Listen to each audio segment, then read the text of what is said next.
Okay, there we go. Oh, this is a lot louder than I thought it would be. As you can see, I am not cosplaying today. I haven't been in the best of shape meant I don't want to put on the but still be reading to you like I should. I won't be able to do any streaming on Friday or Saturday because I will be attending a con with friends where we're getting Dai-chan, hello. We're getting a hotel together, so tomorrow it was very I apologize for that. I listen to music when I work and I turn the volume all the way up. That's why it was so loud.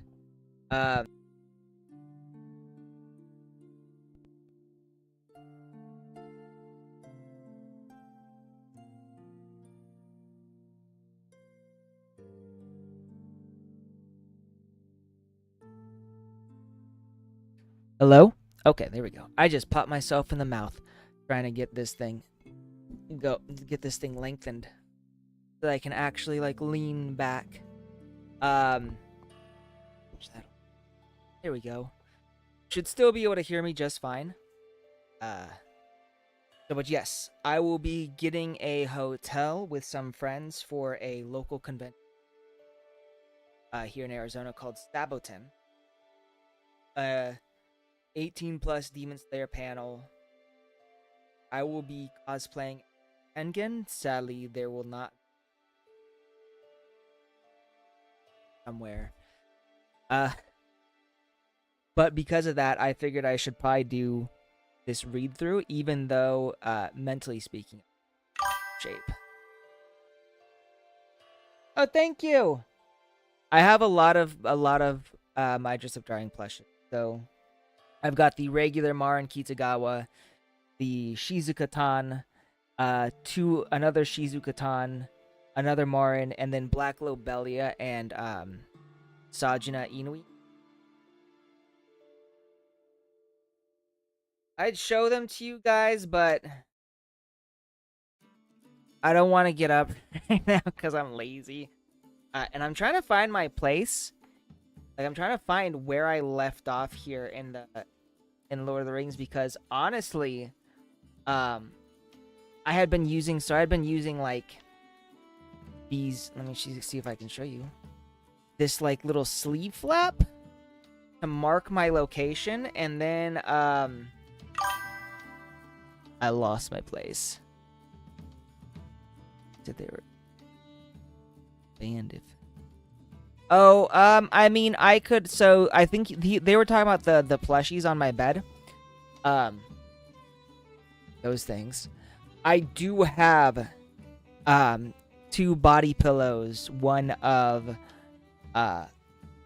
Roxy Magurdia from Mushoku Tensei, and then another of Marin Kitagawa that are NSFW. I cannot show them to you on a live stream because they're nude body pillows.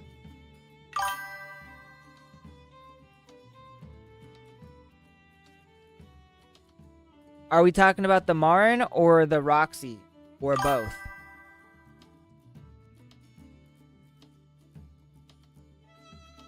I hear.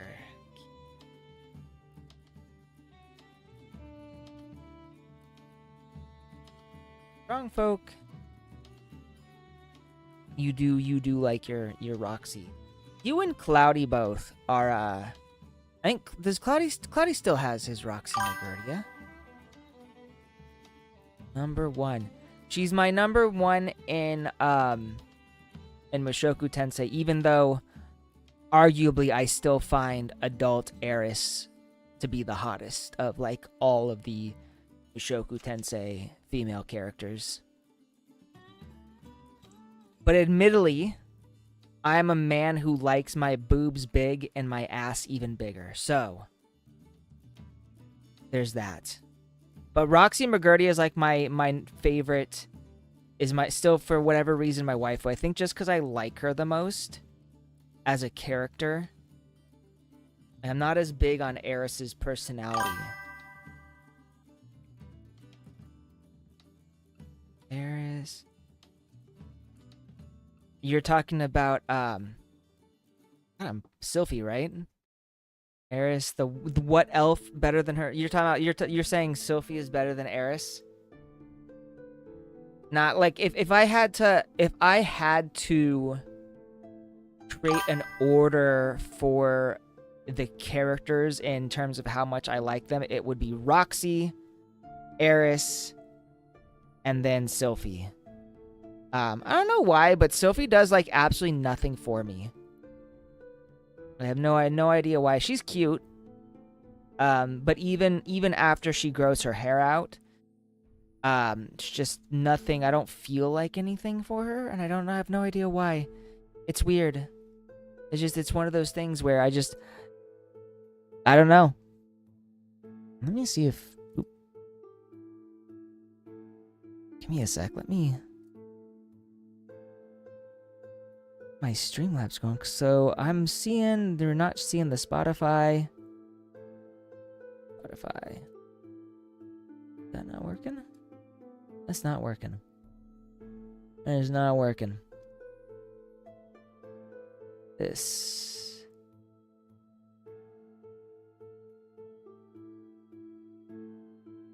Automatic.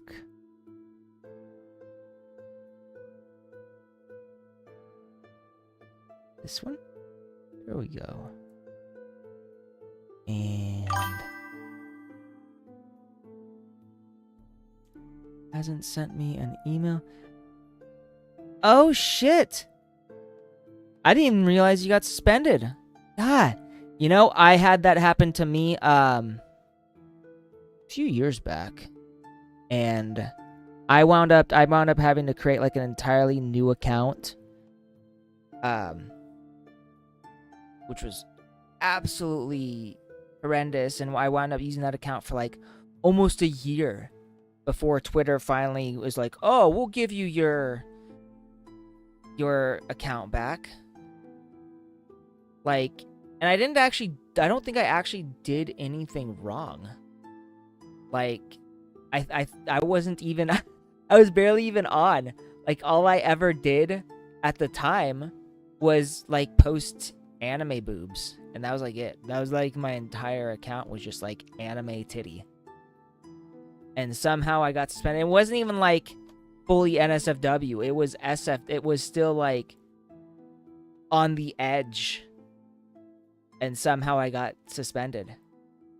So I think their algorithm is just messed up. Like when you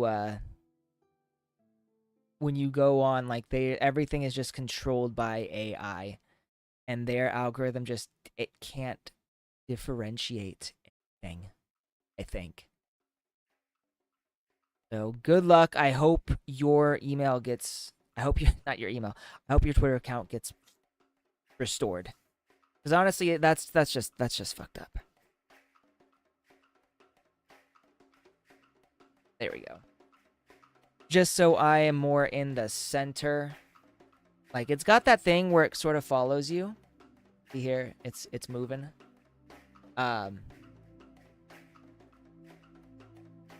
Make me a little bit more center. I think it only has like a minimal amount of movement. So I think what happens with this thing is the camera, it can't really move. What it does is it zooms in, but it still has like its expanded mode, and so it just like can only move within its field of view, I think. I don't know how that works. But so anyways, we are reading chapter 8, Bog on the Burrow Downs. And we're gonna lower this just a bit more. Back a little. No, I can't move. If I do that, my cable is gonna come undone, and I'm probably gonna get popped in the face again. I don't want that. But I do want you guys to actually see, like, my freaking... You know what? We're gonna go where, you know, I'm just gonna do this. Video broadcast. Video. Auto frame.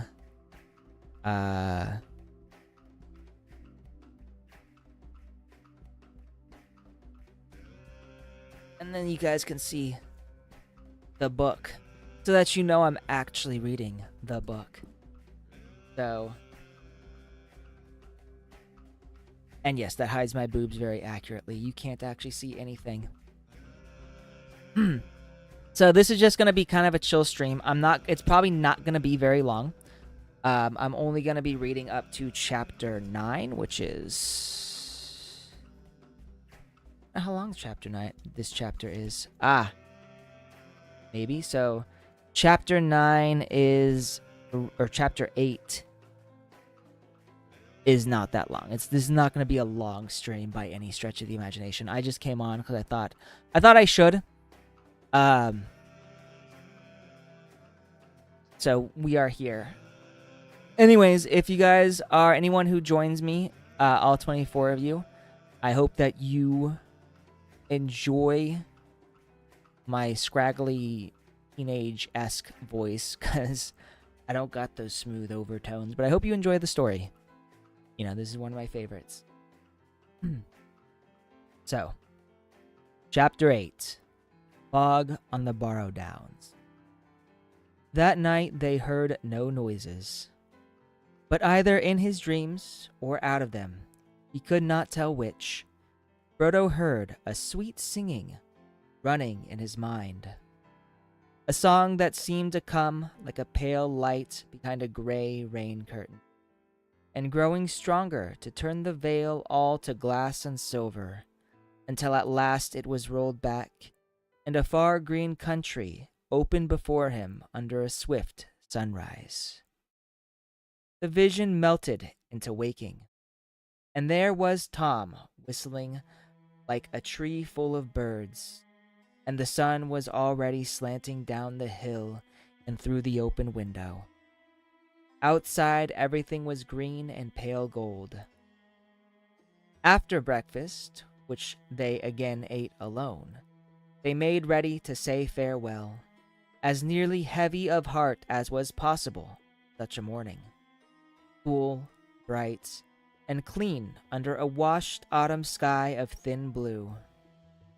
The air came fresh from the northwest. Their quiet ponies were almost frisky, sniffing and moving restlessly. Tom came out of the house and waved his hat and danced upon the doorstep, bidding the hobbits to get up and be off and go with good speed.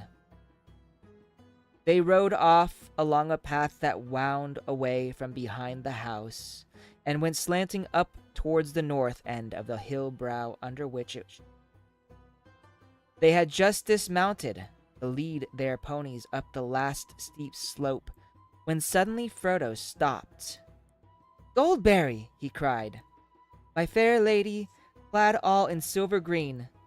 We have never said farewell to her, nor seen her since the evening." He was so distressed that he turned back, but at that moment a clear call came rippling down. There on the hill brow she stood, beckoning to them. Her hair was flying loose, and as it caught the sun it shone and shimmered. A light, like the glint of water on dewy grass, flashed under her feet as she danced. They hastened up the last slope and stood breathless beside her. They bowed, but with a wave of her arm she bade them look around, and they looked out from the hilltop over lands under the morning. It was now as clear and far seen as it had been veiled and misty when they stood upon the knoll in the forest, which could now be seen rising, pale and green, out of the dark trees in the west.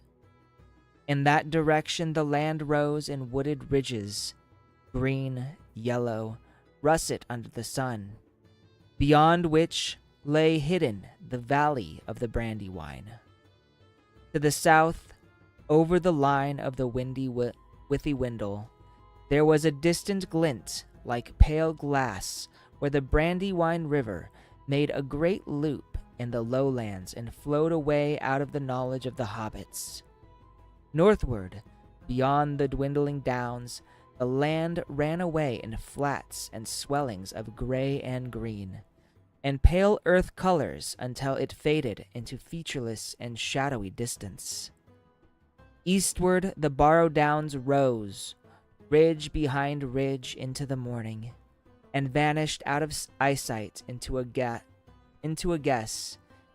It was no more than a guess of blue and a remote white glimmer blending with the hem of the sky. But it spoke to them, out of memory and old tales, of the high and distant mountains. They took a deep draught of the air, and felt that a skip and a few stout strides would bear them wherever they wished. It seemed faint-hearted to go jogging aside over the crumpled skirts of the downs toward the road, when they should be leaping, as lusty as Tom, over the stepping stones of the hills straight towards the mountains.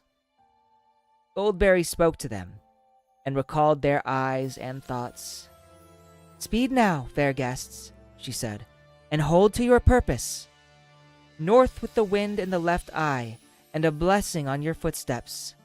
Make haste while the sun shines." And to Frodo she said, "Farewell, elf friend. It was a merry meeting."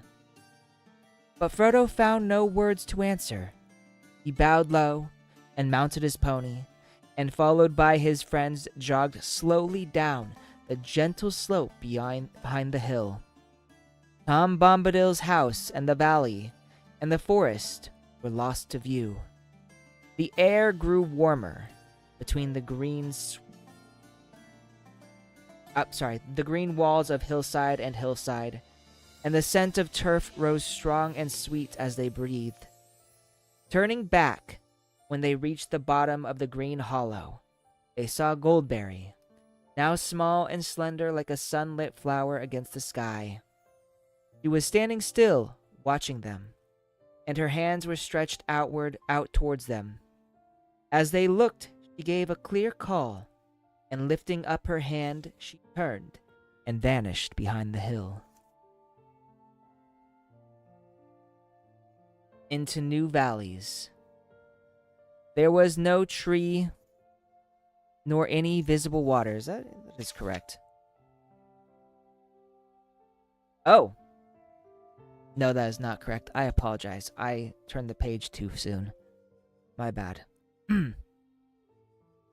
Their way wound along the floor of the hollow, and round the green feet of a steep hill into another deeper and broader valley, and then over the shoulders of farther hills, and down their long limbs, and up their smooth sides again, up to new hilltops, and down into new valleys. There was no tree nor any visible water.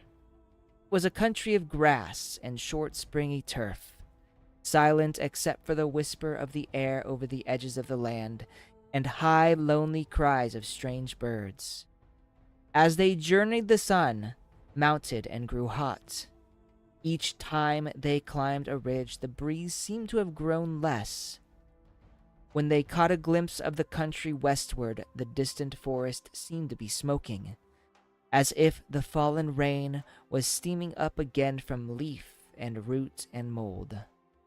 A shadow now lay around the edge of sight, a dark haze above which the upper sky was like a blue cap, hot and heavy. About midday they came to a hill whose top was wide and flattened, like a shallow saucer with a green mounded rim. Inside there was no air stirring, and the sky seemed near their heads. They rode across and looked northward. Then their hearts rose, for it seemed plain that they had come further already than they had expected. Certainly, the distances had now all become hazy and deceptive, but there could be no doubt that the downs were coming to an end. A long valley lay below them, winding away northwards, until it came to an opening between two steep shoulders. Beyond, there seemed to be no more hills. Due north, they faintly glimpsed a long, dark line. "That is a line of trees," said Mary. "And that that must mark the road. All along it, for many leagues east of the bridge, there are trees growing. Some say they were planted in the old days." "Splendid," said Frodo. "If we make as good going this afternoon as we have done this morning, we shall have left the downs before the sun sets and be jogging on in search of a camping place." But even as he spoke, he turned his glance eastward, and he saw that on that side of the hills were higher and looked down upon them. And all those hills were crowned with green mounds, and on some were standing stones, pointing upwards like jagged teeth out of green gums. That view was somehow disquieting, so they turned from the sight and went down into the hollow circle. In the midst of it there stood a single stone, standing tall under the sun above, and at this hour casting no shadow. It was shapeless and yet significant, like a landmark or a guarding finger, or more like a warning. But they were now hungry, and the sun was still at the fearless noon. So they set their backs against the east side of the stone. It was cool, as if the sun had no power to warm it. But at that time this seemed pleasant. There they took food and drink, and made as good a noon meal under the open sky as anyone could wish. For the food came from down under hill. Tom had provided them with plenty for their comfort of the day.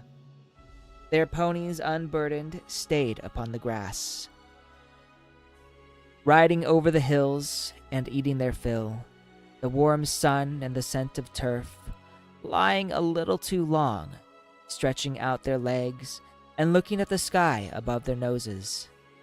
These things are, perhaps, enough to explain what happened.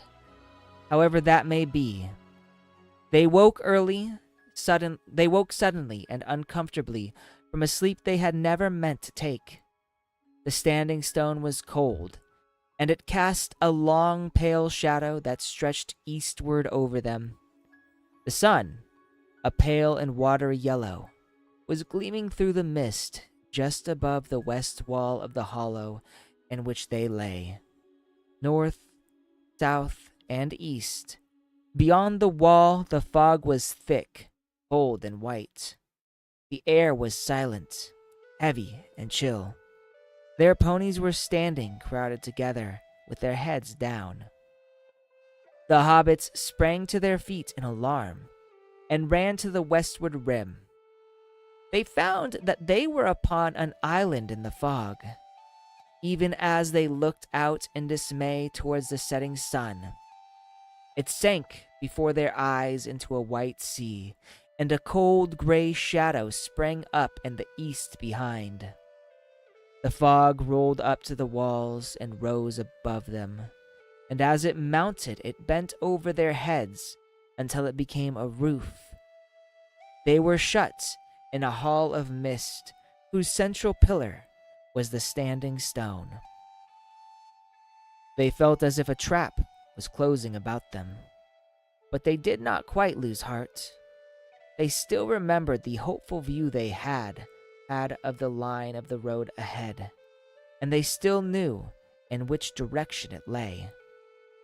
In any case, they now had so great a dislike for that hollow place about the stone that no thought of remaining there was in their minds. They packed up as quickly as their chilled fingers would work. Soon they were leading their ponies in single file over the rim and down the long northward slope of the hills, down into a foggy sea. As they went down, the mist became colder and damper, and their hair hung lank and dripping on their foreheads. When they reached the bottom, it was so chill that they halted and got out their cloaks and hoods, which soon became bedewed with gray drops. Then, mounting their ponies, they went slowly on again, feeling their way by the rise and fall of the ground. They were just steering as well as they could guess, for the gate-like opening at the far northward end of the long valley which they had seen in the morning. Once they were through the gap, they had only to keep on in anything like a straight line, and they were bound in the end to strike the road. Their thoughts did not go beyond that, except for a vague hope that perhaps away beyond the downs there might be no fog. Ooh, this is a lot of words. I forgot how thick some of the paragraphs in this book were. Their going was very slow. To prevent their getting separated and wandering in different directions, they went in file, with Frodo leading. Sam was behind him, and after him came Pippin and then Merry. The valley seemed to stretch on endlessly. Suddenly Frodo saw a hopeful sign. On either side ahead, a darkness began to loom through the mist, and he guessed that they were at last approaching the gap in the hills, the north gates of the Barrow Downs. If they could pass that, would be free. "Come on, follow me," he called back over his shoulder, and he hurried forward. But his hope soon changed to bewilderment and alarm. The dark patches grew darker, but they shrank, and suddenly he saw, towering ominous before him, and leaning slightly towards one another like the pillars of a headless door, two huge standing stones. He could not remember having ever seen any sign of these in the valley. When he looked out from the hill in the morning, he had passed between them almost before he was aware, and even as he did so, darkness seemed to fall around him. His pony reared, snorted, and he fell off. When he looked back, he found that he was alone. Others had not followed him. "Sam!" he cried. "Pippin! Merry! Come along! Why don't you keep up?" There was no answer. Fear took him, and he ran back, past the stones, shouting wildly, "Sam! Sam! Merry! Pippin!" The pony bolted into the mist and vanished. Some ways off, so it seemed, he thought he heard a cry. "Hoy! Frodo! Hoy!" It was away eastward, on his left, as he stood under the great stones, staring and straining into the gloom. He plunged off in the direction of the call, and found himself going steeply uphill. As he struggled on, he called again, and he kept on calling more and more frantically, but he heard no answer for some time, and then it seemed faint, far ahead, and high above him. "Frodo, hoy!" came the thin voices out of the mist, and then a cry that sounded like "Help! Help!" often repeated, ending with a last help that trailed off into a long wail suddenly cut short. He stumbled forward with all the speed he could towards the cries, but the light was now gone, and clinging night had closed about him, so that it was impossible to be sure of any direction. He seemed all the time to be climbing up and up. Only the change in the level of the ground at his feet told him he at last came to the top of a ridge hill. It was weary, sweating, yet chilled. It was woolly, dark. "Where are you?" he cried out, miserably.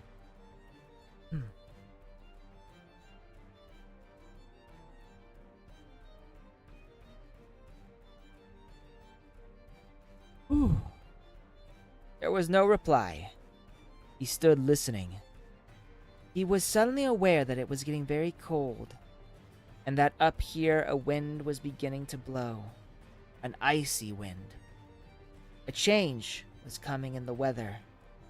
The mist was flowing past him now in shreds and tatters.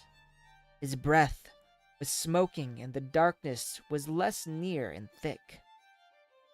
He looked up and saw with surprise that faint stars were appearing overhead amid the strands of hurrying cloud and fog. The wind began to hiss over the grass.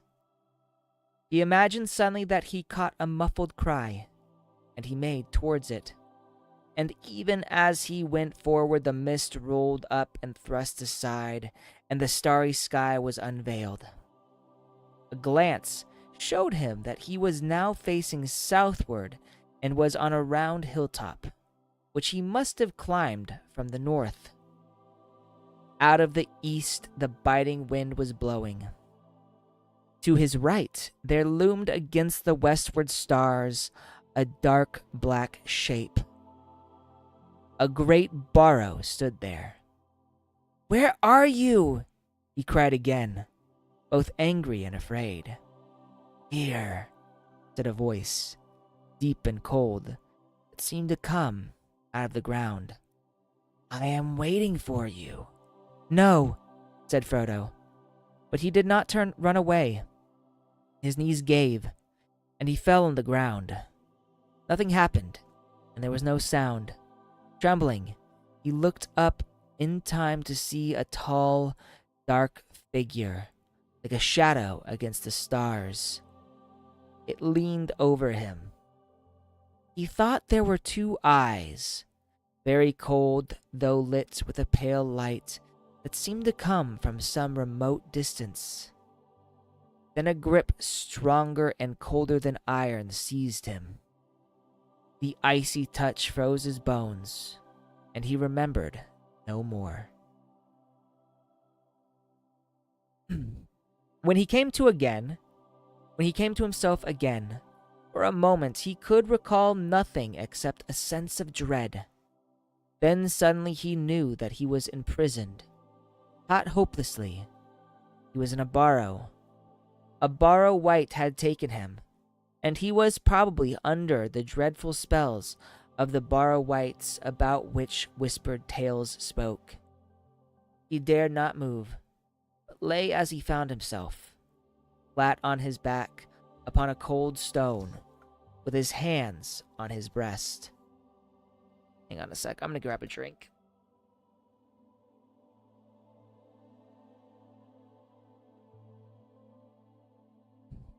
Oh, I feel like my voice is starting to go. But though his fear was so great that it seemed to be part of the very darkness that was around him, he found himself as he lay thinking about Bilbo Baggins and his stories, of their jogging along together in the lanes of the Shire and talking about roads and adventures. There is a seed of courage hidden, often deep, it is true, in the heart of the fattest and most timid hobbit, waiting for some final and desperate danger to make it grow. Frodo was neither very fat nor very timid. Indeed, though he did not know it, Bilbo and Gandalf had thought him the best hobbit in the Shire. He thought he had come to the end of his adventure, and a terrible end, but the thought hardened him.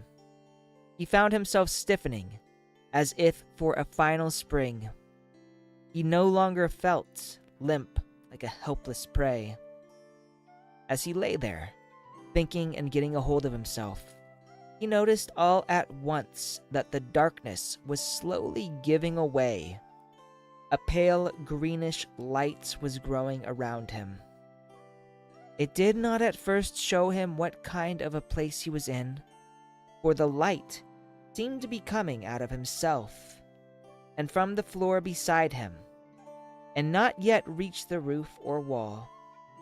He turned, and there in the cold glow he saw lying beside him Sam, Pippin, and Merry. They were on their backs, and their faces looked deathly pale, and they were clad in white. About them lay many treasures, of gold, maybe, though in that light they looked cold and unlovely. On their heads were circlets, gold chains were about their waists, and on their fingers were many rings. Swords lay by their sides, and shields were at their feet. But across their necks lay one long, naked sword. Suddenly, a song began, a cold murmur, rising and falling. The voice seemed far away and immeasurably dreary, sometimes high in the air and thin, sometimes like a low moan from the ground.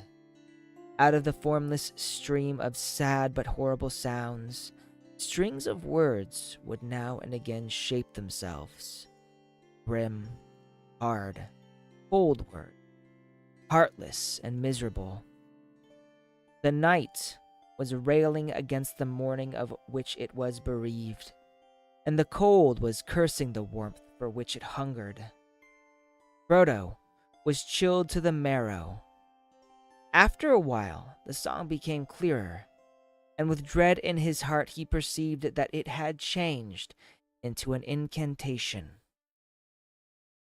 Cold be hand and heart and bone, and cold be sleep under stone. Never more to wake on stony bed, never, till the sun fails and the moon is dead. In the black wind the stars shall die, and still on cold here let them lie, till the dark Lord lifts his hand over dead sea and withered land. He heard behind his head a creaking and scraping sound. Raising himself on one arm he looked, and saw now in the pale light that they were in a kind of passage which behind them turned a corner. Round the corner a long arm was groping, walking on its fingers toward Sam, who was lying nearest, and toward the hilt of the sword that lay upon him. At first Frodo felt as if he had indeed been turned into stone by the incantation. Then a wild thought of escape came to him. He wondered if he put on the ring, whether the Borrow Wight would miss him, and he might find some way out. He thought of himself running free over the grass, grieving for Merry and Sam and Pippin, but free and alive himself. Gandalf would admit that there had been nothing else he could do. But the courage that had been awakened in him was now too strong. He could not leave his friends so easily. He wavered, groping in his pocket, and then fought with himself again. And as he did so, the arm crept nearer. Suddenly resolve hardened him, and he seized a short sword that lay beside him, and kneeling he stooped low over the bodies of his companions. With what strength he had, he hewed at the crawling arm near the wrist, and the hand broke off. But at the same moment the sword splintered up to the hilt. There was a shriek and the light vanished. In the dark there was a snarling noise. Frodo fell forward over Merry, and Merry's face felt cold. All at once back into his mind, from which it had disappeared with the first coming of the fog, came the memory of the house down under the hill, and of Tom singing. He remembered the rhyme that Tom had taught him. In a small, desperate voice he began, "Ho, Tom Bombadil," and with that name his voice seemed to grow strong. It had a full and lively sound, and the dark chamber echoed as if to drum and trumpet. "Ho, Tom Bombadil, Tom Bombadillo, by water, wood, and hill, by the reed and willow, by fire, sun, and moon, hearken now and hear us. Come, Tom Bombadil, for our need is near us." There was a sudden deep silence, in which Frodo could hear his heart beating. After a long, slow moment, he heard plain, far away, as if it was coming down through the ground or through thick walls. an answering voice singing, "Old Tom Bombadil is a merry fellow. Bright blue his jacket is, and his boots are yellow. None has ever caught him yet, for Tom he is the master. His songs are stronger songs, and his feet are faster." There was a loud rumbling sound, as of stones rolling and falling, and suddenly light streamed in. Real light, the plain light of day. A low, door-like opening appeared at the end of the chamber beyond Frodo's feet, and there was Tom's head, hat, feather, and all, framed against the light of the sun rising red behind him. The light fell upon the floor and upon the faces of the three hobbits lying beside Frodo. They did not stir, but the sickly hue had left them. They looked now as if they were only very deeply asleep. Tom stopped, moved his hat, and came in to the dark chamber, singing, "Get out, you old wight, vanish into the sunlight, shrivel like the cold mist, like the winds go wailing. Out into the barren lands far beyond the mountains. Come, never here again, leave your barrow empty."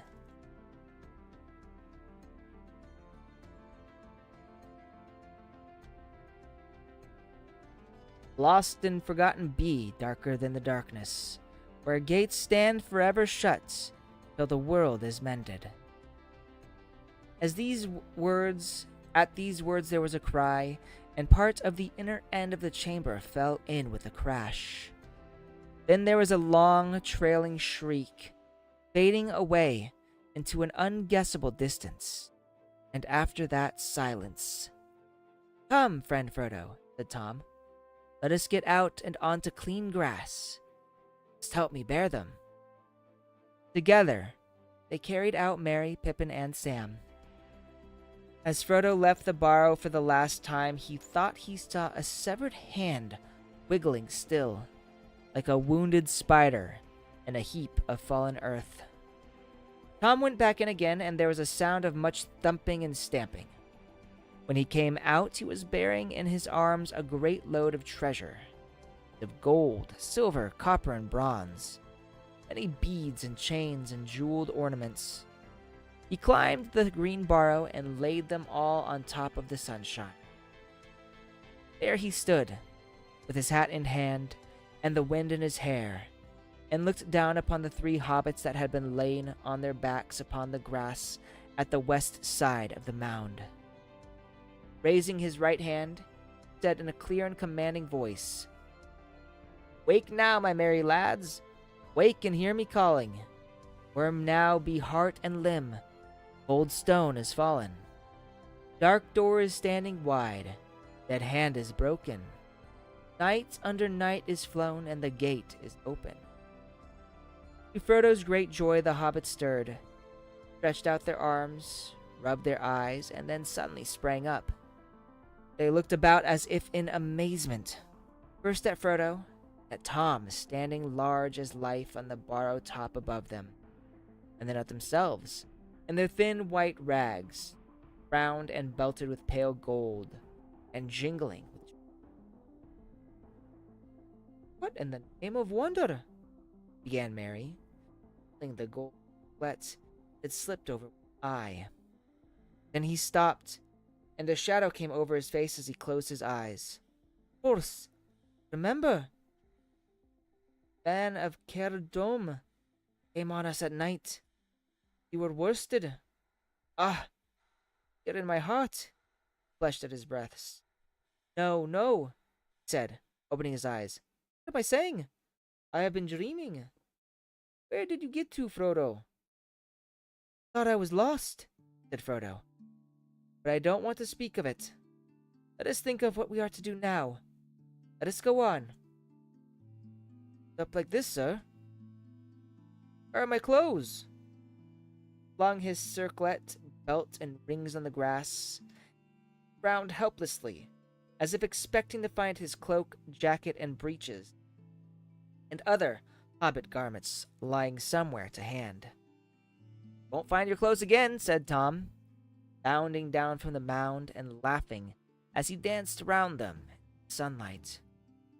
One would have thought that nothing dangerous or dreadful had happened, and indeed the horror faded out of their hearts as they looked at him and saw the merry glint in his eyes. "What do you mean?" asked Pippin, looking at him, half puzzled and half amused. "Why not?" But Tom shook his head, saying, "You have found yourselves again, out of the deep water. Those are but little loss. Escape from the drowning. Be glad, my merry friends, and let the warm sunlight heat now heart and limb. Cast off these cold rags. Run naked on the grass while Tom goes a-hunting." He sprang away downhill, whistling and calling. Looking down after him, Frodo saw him running away southwards along the green hollow between their hill and the next, still whistling and crying. "Hey now, come hoy now, whither do you wander? Up, down, near or far, here, there, or yonder. Sharp ears, wise nose, swish tail, and bumpkin. White socks, my little lad, and old fatty lumpkin."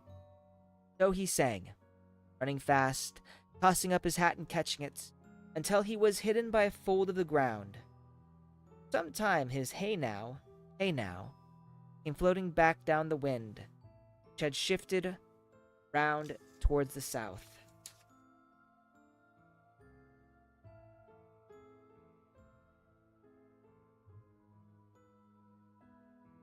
Alright, about 6 pages left. The air was growing warm again. The hobbits ran about for a while on the grass, as he told them. They lay basking in the sun with the delight of those that have been wafted suddenly through winter, or of people that, after being long ill and bedridden, wake one day to find that they are unexpectedly well and the day is again full of promise.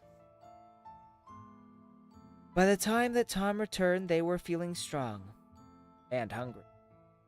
He reappeared, at first, over the brow of the hill, and behind him came an obedient blind 6 ponies. Their own 5, one more. The last was plainly old Fatty Lumpkin. He was larger, stronger, and fatter, and older than their own ponies. Mary, to whom the others belonged, had not in fact given them any such name, but they answered to the new names that Tom had given them for the rest of their lives. Tom called them one by one, and they climbed over the brow and stood in a line. Then Tom bowed to the hobbits. "Here are your ponies now," he said. "They've more sense in some ways than you wandering hobbits have. More sense in their noses. They sniff danger ahead, which you walk right into. And if they'd run to save themselves, they run away the right way. Must forgive them all. For though their hearts are faithful, to face fear of Barrow Wights is not what they were made for. See, here they come again, taking all their burdens." Merry, Sam, and Pippin now clothed themselves in spare garments from their packs, and they soon felt too hot. They were obliged to put on some thicker and warmer things that they had brought against the coming winter. "Where does that other old animal, Fatty Lumpkin, come from?" asked Frodo. "Mine. My 4-legged friend. I seldom ride him, but he wanders often far, free upon the hillsides. Where ponies stayed with me, they got to know my Lumpkin, and they smelt him in the night, quickly ran to meet him. I thought he looked for them, and words of wisdom take all their fears away. But now, my jolly Lumpkin, old Tom's going to ride. Hey, coming with you just to set you on the road. The pony, for you cannot easily talk to hobbits that are riding. You are on your own legs trying to trot beside them." The hobbits were delighted to hear this, thanked Tom many times, but he laughed and said that they were so good at losing themselves that he would not feel happy till he had seen them safe over the borders. "I've got things to do," he said. "My making and my singing, my talking and my walking, and my watching of the country. Tom can't be always near to open doors and willow cracks. House to mind, and Goldberry waiting. Oh, got another bot. Cheap viewers on Streamboo.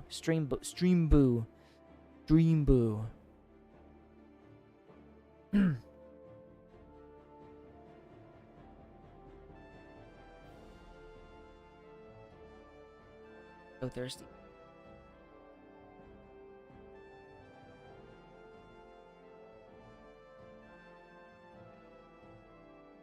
Ooh, all gone.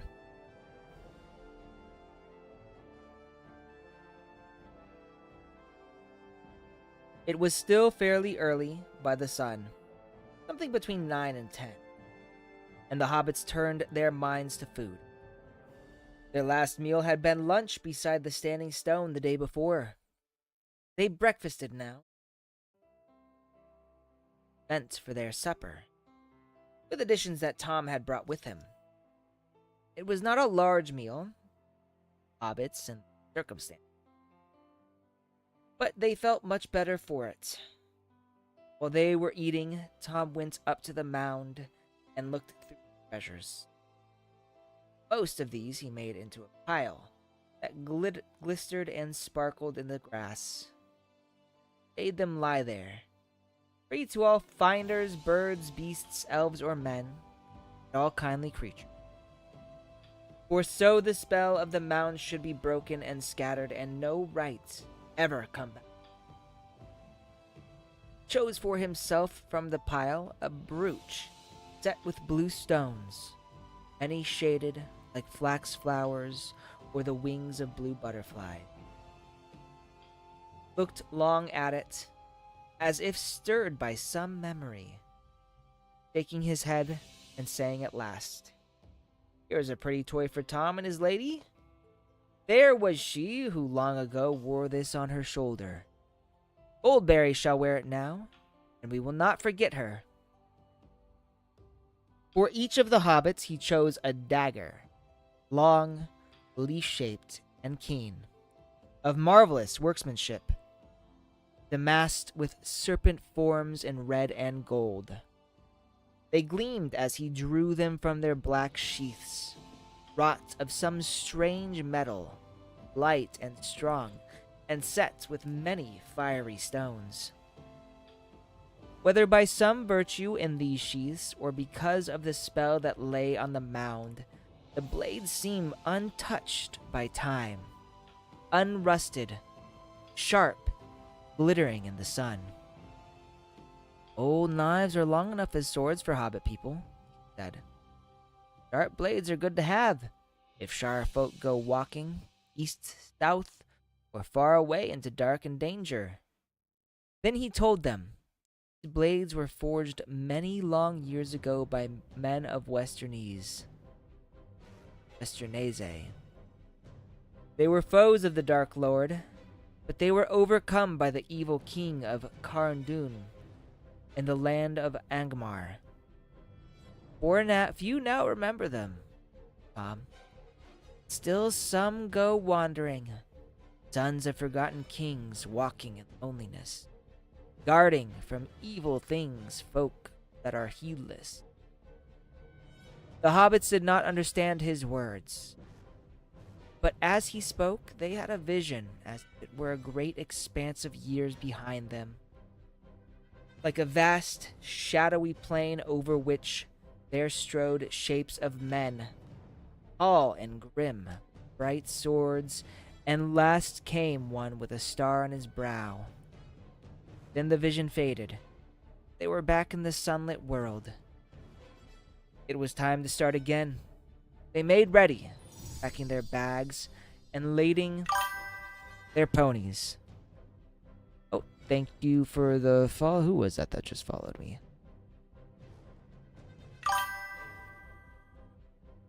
Oh, Diablo. I have been raided. Holy shit. Raided with a party of 7. What the fuck? I'm being raided. Who else is raiding me? Diablo, what's going on here? Maybe I should turn on my Twitter. Give me a second here. Oh. Why is it saying Captain Diablo has raided you with a party of 7?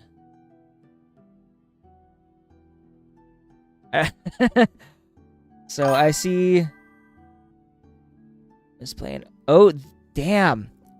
Bro, that's a classic. What the fuck?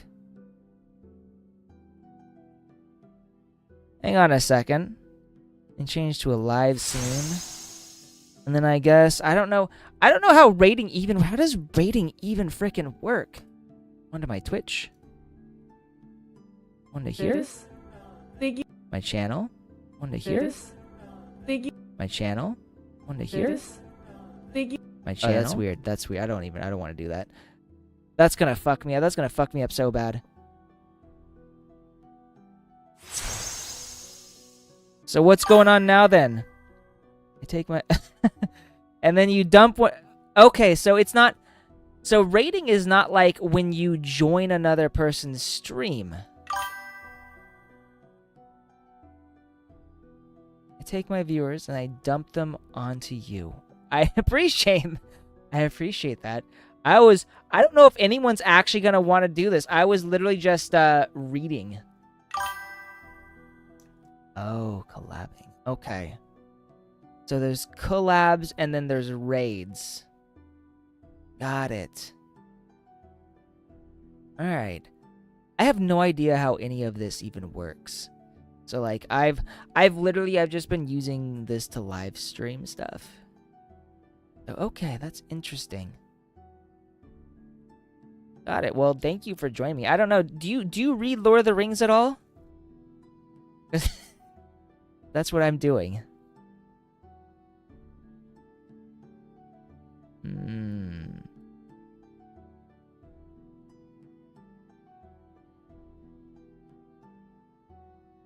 So also, you guys, for those who don't know, Captain D here is someone that I play Space Marine 2 with. Not read a single page. Oh my gosh. This is a classic, bro. I feel like this is one of those must reads. Change my setting to just chatting. Just chatting. This way you actually have a bigger view of me. Please tell me you've at least watched the movies, right? I'll be very sad if you tell me no. I might cry.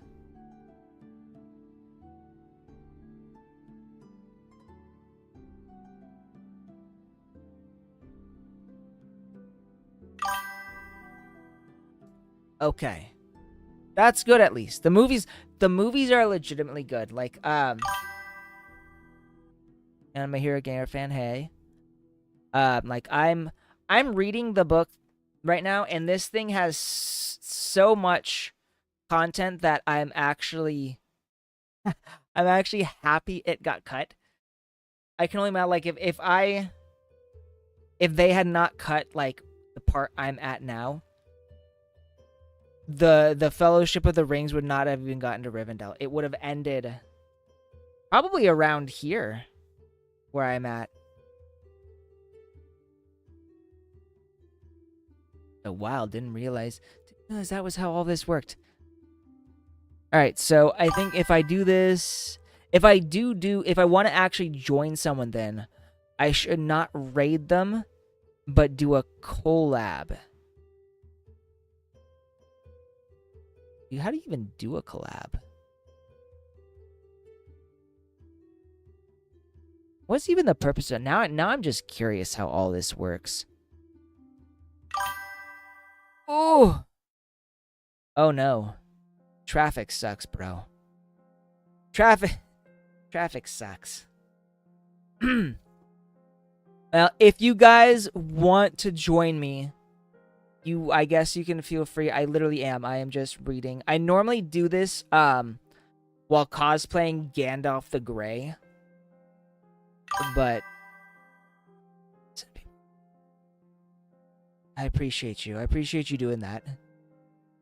I feel like my streams are kind of boring right now, except for my gaming streams. I'm actually not going to be doing a whole lot of streaming this week. This is the only streaming I'm doing. At the end. Ah.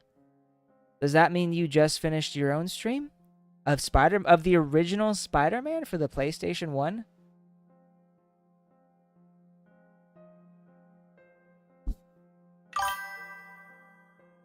Damn. I didn't even know you had a Wait, do you have a PS1 or do you use like an emulator for that? Finished in 3. You mean the whole game in 3 hours? The entire freaking Spider-Man, original Spider-Man game in 3 hours.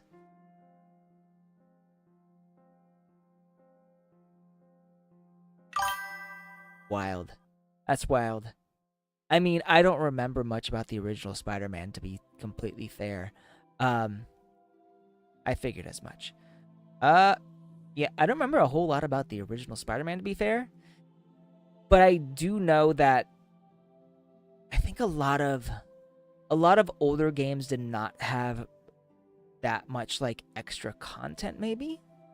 So maybe it is possible to just like blitz through it. But damn, that's fast. That's still really fast to me.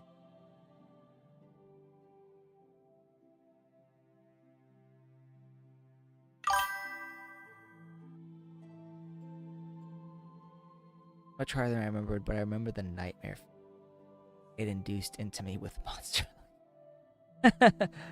I don't even remember the original. I did play it like a long ass time ago when I bought I had one of the portable PS1 stations, super tiny, and I had attached like it was like a video attachment, so I could play it anywhere. It was like not quite original portable, but it was one of those ones that you could, yeah, you played it portably, and it was awful. Graphics were horrible.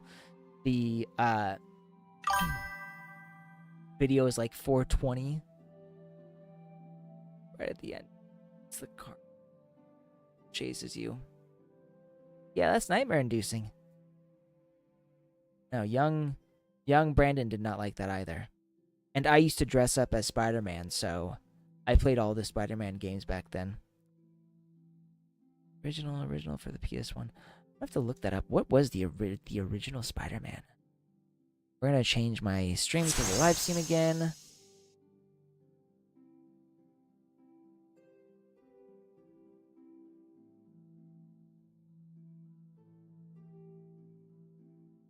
Original Spider-Man.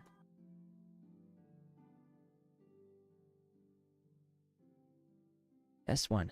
It did. It was an old game. So PlayStation 1 Spider 2000. So 2000. You were correct. This one right here. Yeah, wow. Look at those graphics. You go to like images.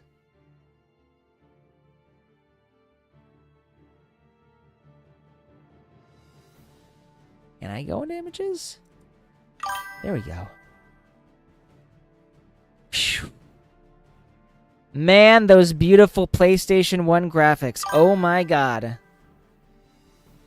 I forgot just how bad how bad this looks. Oh dear. And you can't go down the street. Like, I think when you go down the street, it either kills you or it brings you back up. Ah.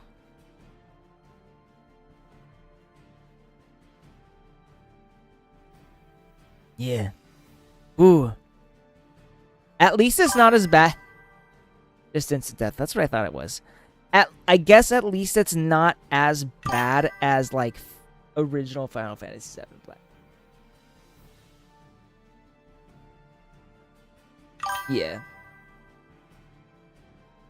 Oh yeah. Well, if you look at here, let me put this down very briefly. I'm gonna mark this. If you look here very briefly, I apologize to everybody who is listening to me talk or listening to me read. So, original Spider-Man games, PS1, Black Cat. Yeah, there you go. You know, I would say she looks better than Lara Croft. Ooh. Ooh.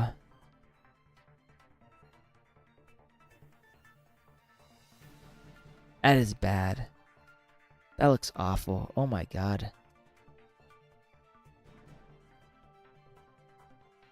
So I think the Dreamcast improved it a little bit. But if you're doing like the original, like look at that.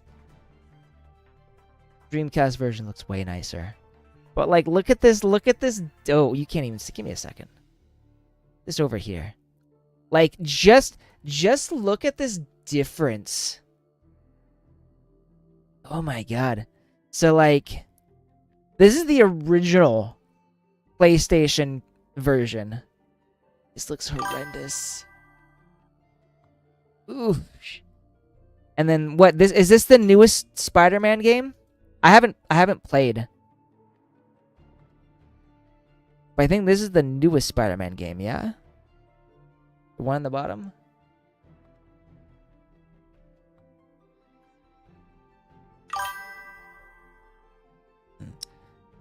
Looks fucking amazing. Like, now when you really see these like side by side, you are like, wow, the difference is incomparable. And you have to think, 20 years isn't that long in the grand scheme of things. Like we have gotten so many upgrades with like our games and graphics within a relatively short span of time when you get right down to it.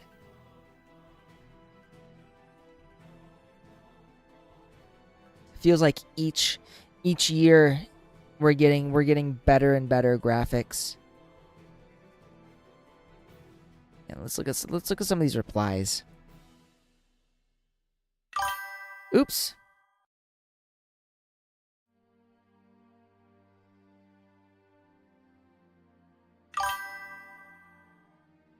Oh yeah. No, I don't. So I think gameplay,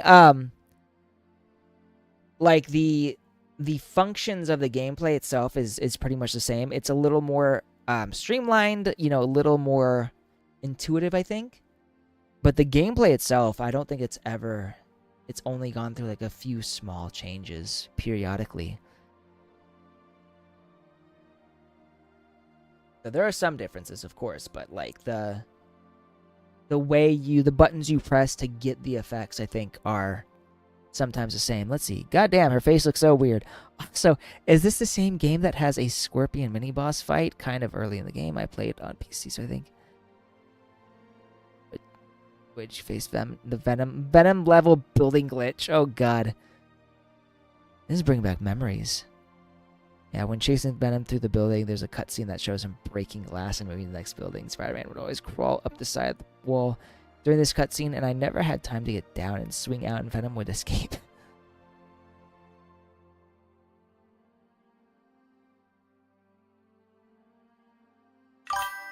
I never played the Dreamcast version.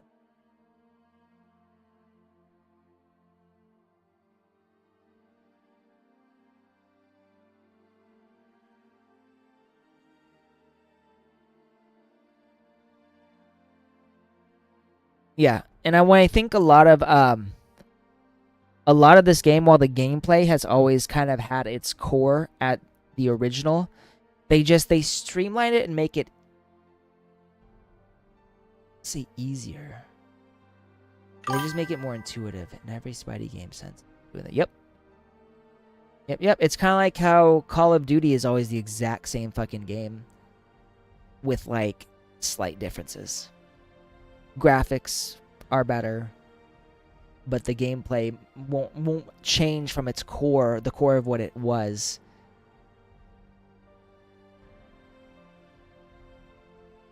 she's ugly there. Holy shit. What did Laura Croft...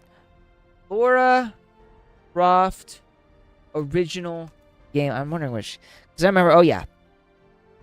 Oh, yeah. She had the super bad pencil.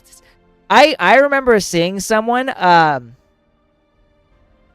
coming into here, like into a cosplay event, and they were cosplaying as like the original Laura Croft. Is that wrong? I've always heard it pronounced Laura Croft. Is it Lara Croft?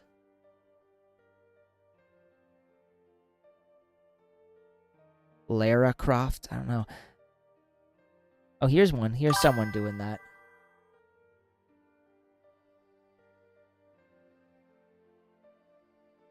What can I say? I'm a Yank. Yeah. People have actually done that original cosplay.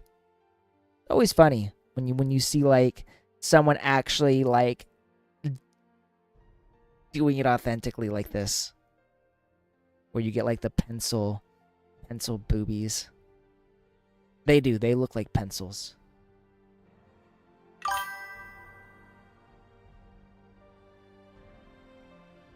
Never name. But Americans have. Really? So it was originally going to be Laura Croft, and then they changed it to Lara.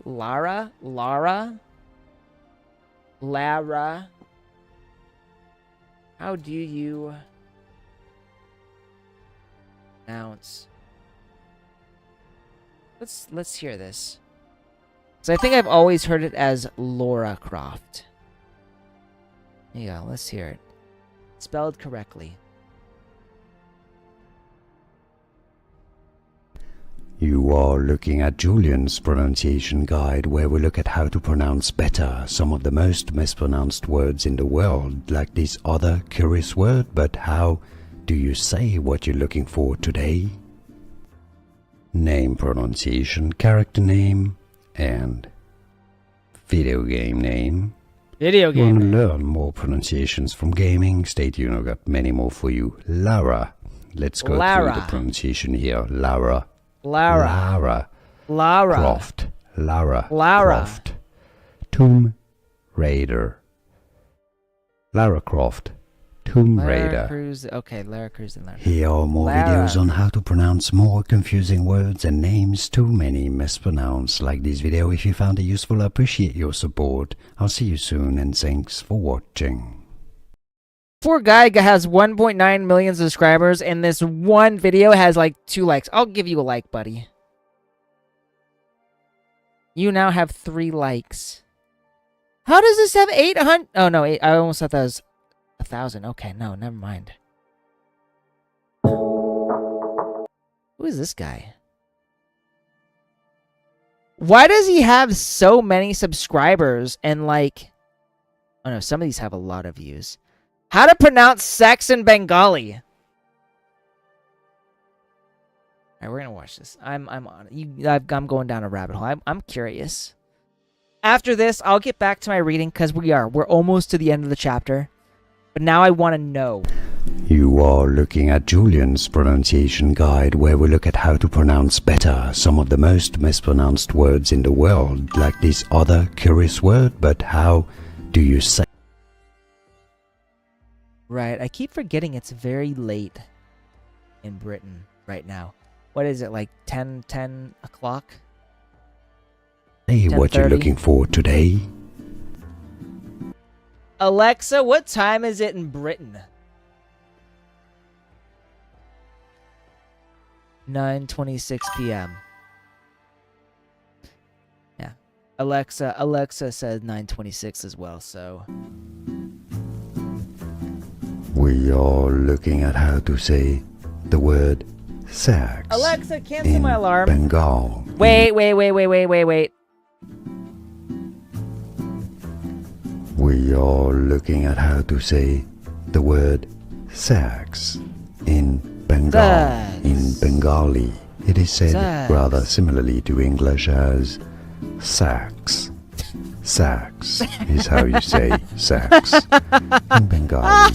And now you know. More videos for you here to learn more. That was absolutely fucking stupid. The way he says that. Sex. Alright, but Alexa, stop my 9:26 alarm, please. I did not mean to even do that. Okay. So we've done that. And back to the intermission. Back to this thick. Look at how this size. Isn't this beautiful, by the way? Alright. And I'm going to finish this chapter.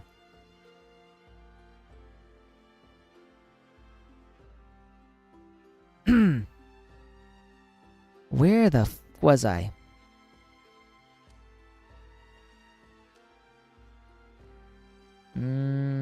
I thought he looked... I have no... When your pony stayed with me, they got to know... Ah! He's coming with you just to set you on the road, so he needs a pony. Ah! The hobbits were delighted to hear this, and thanked Tom many times. But he laughed and said that they were so good at losing themselves that he would not feel happy till he had seen them safe over the borders of his land. I've got things to do, he said. My making and my singing, my talking and my walking, and my watching of the country. Tom can't be always near to open doors and willow cracks. Tom has his house to mind, and Goldberry is waiting. Plenty of funny from stream right away. For realsies. For realsies. For realsies. Realsies.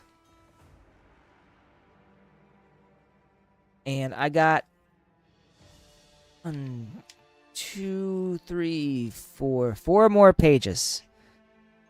It was still early by the sun. Something but here we are. This is where we were. No. It was not large. Most of these had made into a pile that glisters, bro. Ah. Yes, he gave them the daggers. The hobbits did not understand his words, but as he spoke, they had a vision, blah, blah, blah. They're made ready, packing their bags and lading their ponies. Their new weapons they hung on their leather belts under their jackets, feeling them very awkward and wondering if they would be of any use. Fighting had not before occurred to any of them as one of the adventures in which their flight would land them. At last they set off. They led their ponies down the hill, and then mounting they trotted quickly along the valley. They looked back and saw the top of the old mound on the hill, and from it the sunlight on the gold went up like a yellow flame. Then they turned a shoulder of the downs, and it was hidden from view. Though Frodo looked about him on every side, he saw no sign of the northern gap of the great stone standing like a gate, and before long they came to the northern gap and rode swiftly through, and the land fell away before them. It was a merry journey, with Tom Bombadil trotting gaily beside them, or before them, on Fatty Lumpkin, who could move much faster than his girth promised. Tom sang most of the time, but it was chiefly nonsense, or else perhaps a strange language unknown to the hobbits, an ancient language whose words were mainly those of wonder and delight. They went forward steadily, but they soon saw that the road was farther away than they imagined. Even without a fog, their sleep at midday would have prevented them from reaching it until after nightfall on the day before. The dark line they had seen was not a line of trees, but a line of bushes growing on the edge of a deep dike with a steep wall on the farther side. Tom said that it had once been the boundary of a kingdom, a very long time ago. He seemed to remember something sad about it and would not say much. They climbed down and out of the dike and through a gap in the wall, and then Tom turned due north, where they had been bearing somewhat to the west. The land was now open and fairly level, and they quickened their pace, but the sun was already sinking low when at last they saw a line of tall trees ahead, and they knew that they had come back to the road after many unexpected adventures. They had galloped their ponies over the last furlongs and halted under the long shadows of the trees.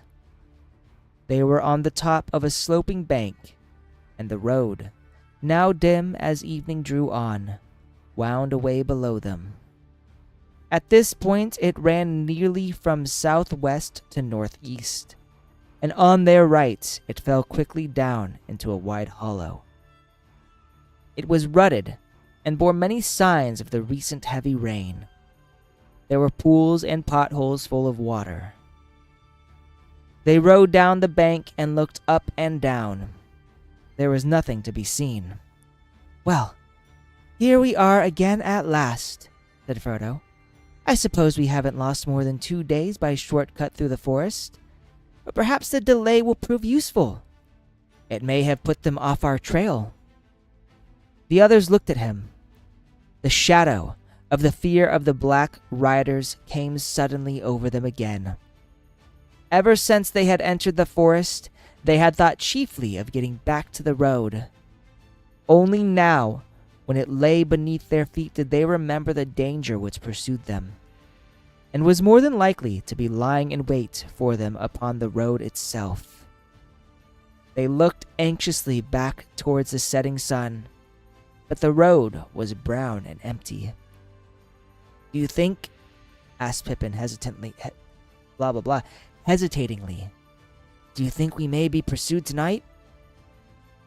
"No, I hope not tonight," answered Tom Bombadil, "nor perhaps the next day. But do not trust my guess, for I cannot tell for certain. Out east my knowledge fails. Tom is not a master of riders from the Black Lands far beyond his country." All the same, the hobbits wished he was coming with them. They felt that he would know how to deal with the Black Riders, if anyone did. They would soon now be going forward into lands wholly strange to them, and beyond all but the most vague and distant legends of the Shire, and in the gathering twilight they longed for home. A deep loneliness and sense of loss was on them. They stood silent, reluctant to make the final parting, and only slowly became aware that Tom was wishing them farewell, and telling them to have good hearts and to ride on until dark without halting. "Tom will give you good advice till this day is over. After that, your own luck must go with you and guide you. 4 miles along the road you'll come upon a village, Bree under Bree Hill, with doors looking westward. There you'll find an old inn that is called the Prancing Pony. Harleman Butterbeer is the worthy keeper. There you can stay the night, and afterwards the morning will speed you upon your way. Be bold but wary. Keep up your merry hearts and ride to meet your fortune." They begged him to come at least as far as the inn, and drink once more with them. He laughed and refused, saying, "Tom's country ends here. He will not pass the borders. Tom has his house to mind, and Goldberry is waiting." Then he turned, tossed up his hat, leapt upon Lumpkin's backs, and rode up over the bank and away, singing into the dusk. The hobbits climbed up and watched him until he was out of sight. "I am sorry to take leave of Master Bombadil," said Sam. "He's a caution and no mistake. I reckon we may go a good deal further and see naught better nor queerer. But I won't deny I'll be glad to see this prancing pony you spoke of. I hope it'll be like the Green Dragon away back home. What sort of folks are they in Bree?" "There are hobbits in Bree," said Merry, "as well as big folk. I dare say it will be home-like enough." The pony is a good inn by all accounts. My people ride out there now and again. It may be all we could wish, said Frodo, but it is outside the Shire all the same. Don't make yourselves too much at home. Please remember, all of you, that the name of Baggins must not be mentioned. I am Mr. Underhill, if my name must be given. They now mounted their ponies and rode off silently into the evening. Darkness came down quickly as they plodded slowly downhill and up again, until at last they saw lights twinkling some distance ahead. Before them rose Bree Hill, barring the way, a dark mass against misty stars, and under its western flank nestled a large village. Toward it they now hurried, desiring only to find a fire and a door between them and the night. And there we go. That is the end of the chapter. Took a bit longer to get there than I expected, but we did it. Oh, it's actually kind of wild. So we just read, this is 149 pages long. And like, that makes up, I want to say roughly 20 minutes of the movies, which is because they cut the entire portion where Frodo and his gang of hobbits travels through the forest. So they go straight from the Shire to the Prancing Pony in the movies, which I think was a smart move, honestly, because a lot right there. Like, they'd never get anything done if they actually followed the books all the way through, unless they wanted to make it like a TV series, which might be fun, like a Lord of the Rings, not the Rings of Power TV series, which I hate, by the way. Hate it.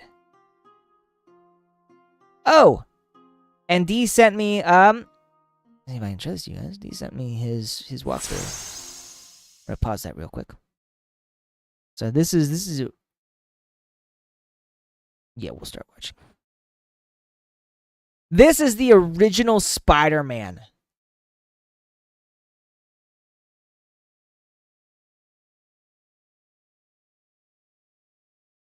And I think there was like audio. Oh, yep, audio's gone. Give me a sec. When are we do that? Ow. I'm already at full health. What do you mean?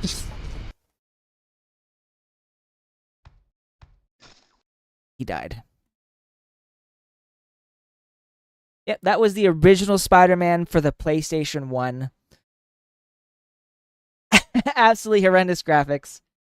Probably some of the worst I've ever seen in my life. It's actually not. The worst I've ever seen in my life is probably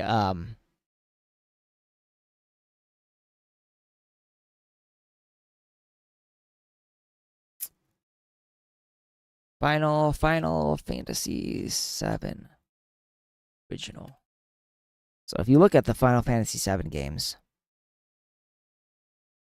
and it's interesting, like the backgrounds for Final Fantasy VII were great because they were all painted.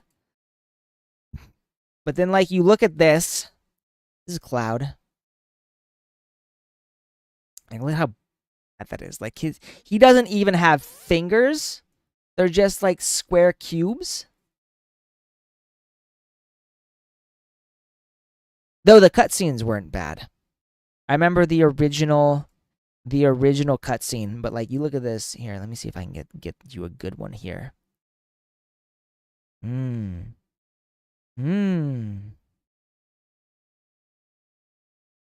This one. This is good. No, this is so tiny. What in the ever-loving full size? Yeah, that is full size. There. You just look at that. That's awful. This is also the gold saucer, by the way. Whoever took this one on a date with Eris. I always go on a date with Tifa. I'm not gonna lie. I always do the childhood friends thing with this one, where Tifa gets the date. But like, just look at those graphics. PlayStation 1, man. Taking me back. I feel nostalgic. They were awful. They were legit. They were horrible. All right, but that is it for today. I'm still not feeling too good, and my my voice, I feel like it's still kind of going. So I'm very out of it.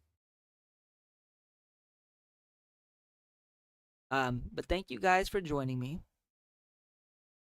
I'd pawn you off to someone else with a raid, but I don't. So, uh, however many people are here on Twitch, thank you. Um, I hope my. I apologize for the little intro, and I will see you all later. You guys have a good one.